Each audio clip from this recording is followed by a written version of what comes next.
Here's the reason the Christian life is freedom. The transformation is a transformation from bondage into freedom. Here's the reason. Freedom is doing what you love to do. If what you love to do is what you ought to do. And transformation is the change of our hearts so that what we love to do is what we ought to do. The freest of all people in the universe are the people who do exactly what they like to do and not suffer for it in hell,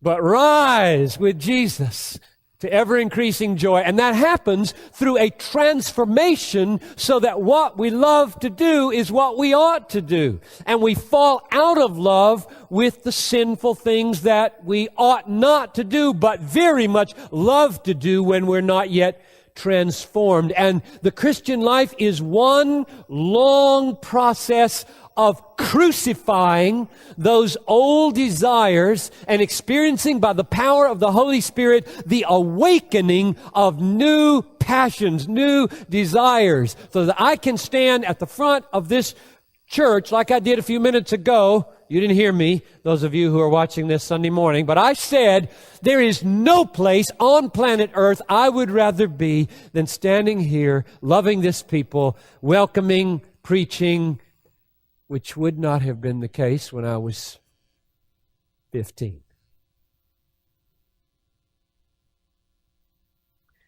God changes.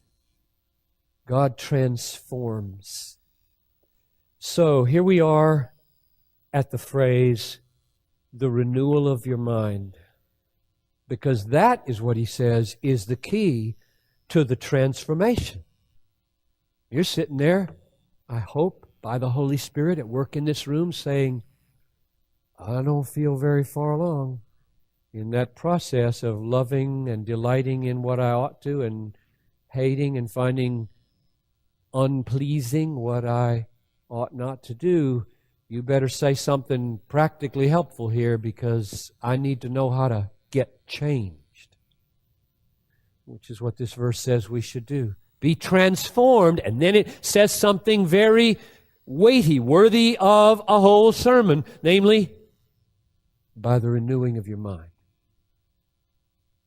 So what is that, and how do you get it? Oh, how crucial this is. If you long to break loose from conformity to the world, if you long to be transformed from the inside out, if you long to be free from duty-driven Christianity and do what you love to do because it's what you ought to do, or do what you ought to do because you love to do it, if you long to offer up your body as a living sacrifice so that your whole life becomes worship and displays the glory of Jesus than just displaying selfishness, living for me, which you know in your deep, dark moments is a lousy way to live, it will set you up for a great fall when you stand before the judge of the universe. If you want that kind of freedom, then pursue with all your might the renewal of your mind.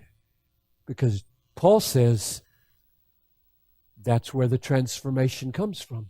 Be transformed in or by the renewal of your mind.